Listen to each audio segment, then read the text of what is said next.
Hi there everyone, it's me Jack Wright here, also known as Jackpot Button Lewis on YouTube, and my brand new first episode of the return series of my theatre blog series of Theatre See It Safely is going to be on in a few days' time, and it's going to be covering one of my favourite musicals that I haven't been to see for a very, very long time, and that is Jeff Wayne's musical version of The War of the Worlds. The Life Begins Again UK Tour 2022 special episode, and it will be out in just a few days' time. This has been an episode that I have been waiting so many years now to finally get the chance to do. Initially, this was going to happen a few years beforehand, and then the COVID-19 pandemic then hit us.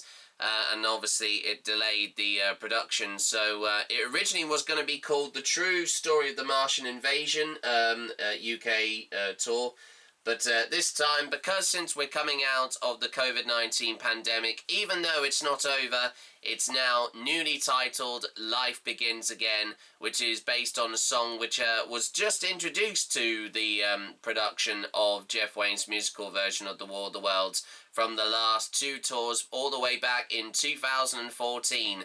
But as I've said already, I'm really, really excited to be announcing this, and just to whet your appetite, here is a 10-minute preview clip of what you could expect on the full episode, which will be coming out later on this month in March, to, well, of course, once again start the return of once again my favourite video blog series that I love doing here on YouTube, of once again Theatre See It Safely. Hope you enjoy, everyone.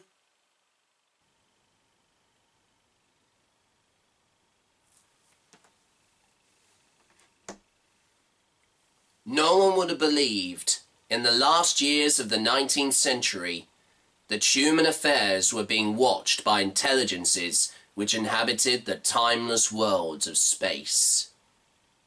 No one could have dreamed we were being scrutinized as someone with a microscope studies creatures that swarm and multiply in a drop of water. Few men even considered the possibility of life on other planets.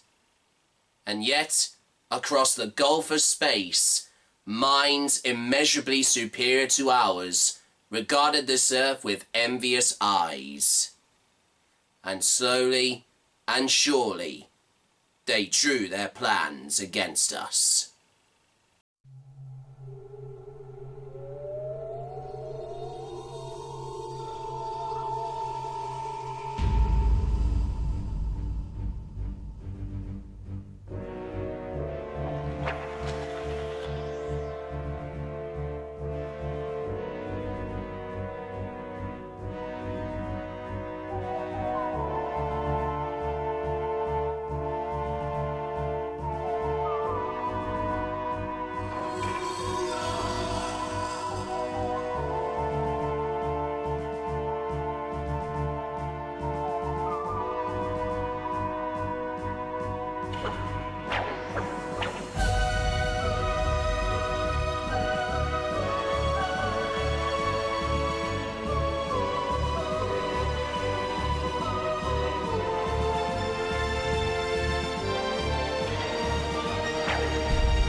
Of disillusionment and decay is over. I have never before witnessed a mass telepathic execution, but today the remnants of our society have displayed their disheartenment and desperation.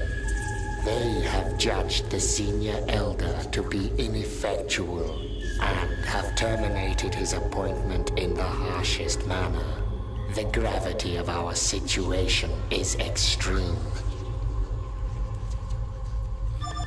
Mars is incapable of sustaining life. Our efforts to maintain the biosphere are exhausted. The water tables and temperature decrease annually, as does our population.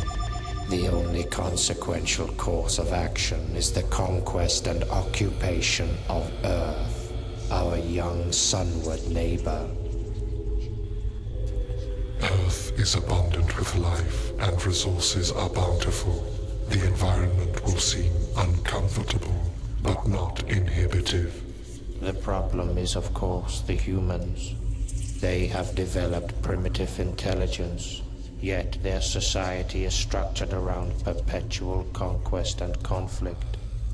A rapid offensive to their social and economic heart should prevent any significant opposition. The means and methods for this attack are already being realized. A large-scale hydrogen accelerator will be constructed. This will launch suspension pods carrying the assault forces.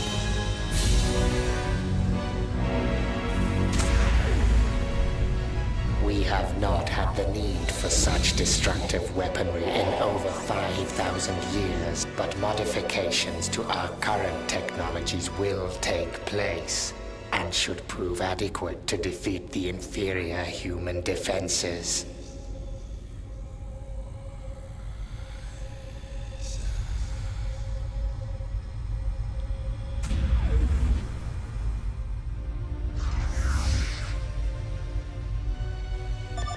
The 10th pod has been launched.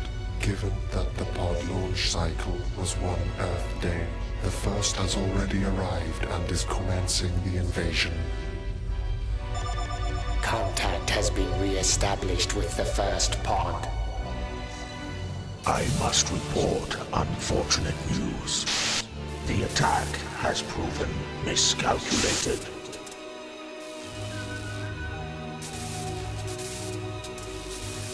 The Earth's atmosphere was entered without incident.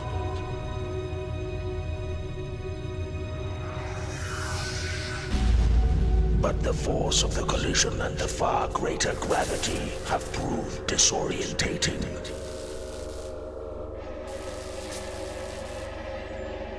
I opened the seals.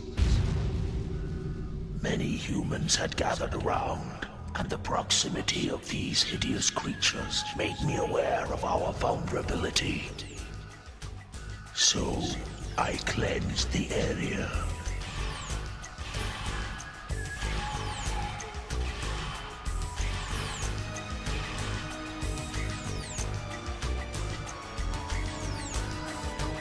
We immediately set to work constructing the weaponry and proceeded to attack the human forces in our vicinity.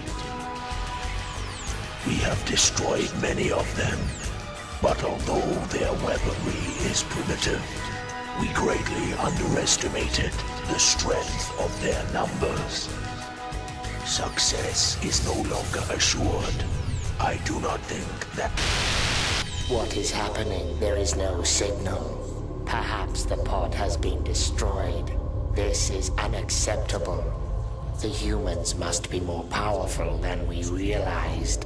A more secure center of operations should be created to coordinate our forces. All pods must be redirected to a more secure location. Understood.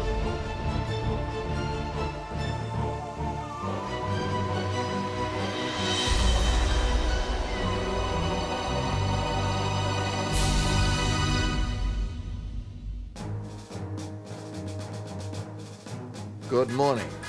Good morning, sir.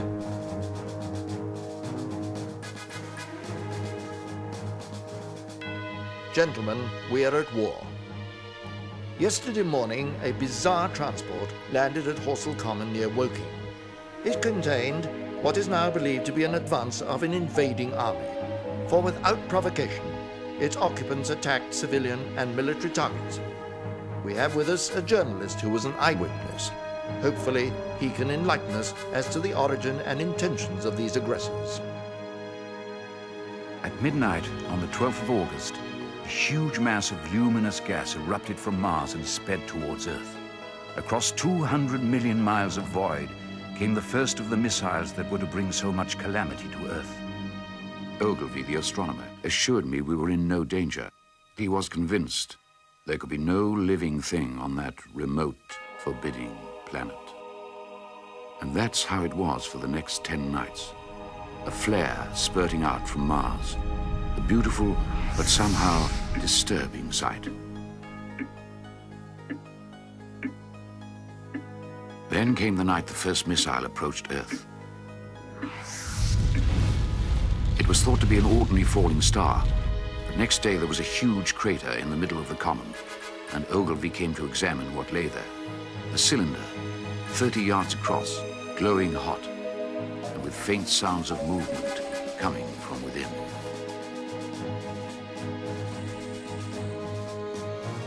Suddenly the top began moving, rotating, unscrewing, and Ogilvy feared there was a man inside trying to escape.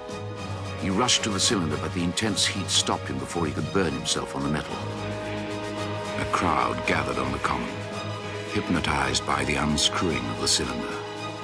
Suddenly, the lid fell off. A huge, rounded bulk, larger than a bear, rose up slowly. Its lipless mouth quivered and slavered, and snake-like tentacles writhed as the clumsy body heaved and pulsated. Ogilvy and a few young men crept closer to the pit. A tall funnel rose, then a ray of heat leapt from man to man, and there was a bright glare as each was instantly turned to fire.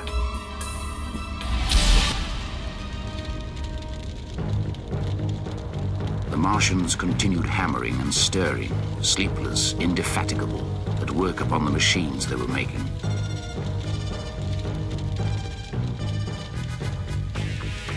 People clawed their way off the common, and I ran too. I felt I was being toyed with, that when I was on the very verge of safety, this mysterious death would leap after me and strike me down.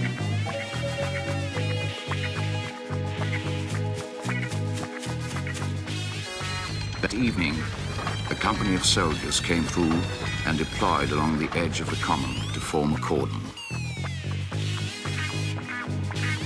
Quickly, one after the other, 4 of the fighting machines appeared. Monstrous tripods, higher than the tallest steeple.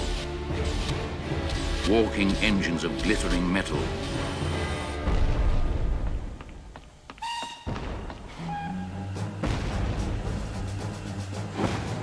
The pounding of guns from the common grew louder. There was a heavy explosion. The ground heaved and gusts of smoke erupted into the air. And I realized that by a miracle I had escaped. The conflict spread across the area with very high casualties. Mercifully, our artillery managed to finally destroy the invaders. Little is known about these Martians, except that they're resolved upon conquest, and their technology is far more deadly than ours. Observations of the other incoming missiles imply that they have changed course, perhaps in light of our victory, to land in Scotland. All of our forces are being mustered to face them. Our chief scientists and engineers are already working on technologies which may aid us. We must face and destroy this Martian threat, for if we fall, the rest of the world must surely follow. Gentlemen, good luck.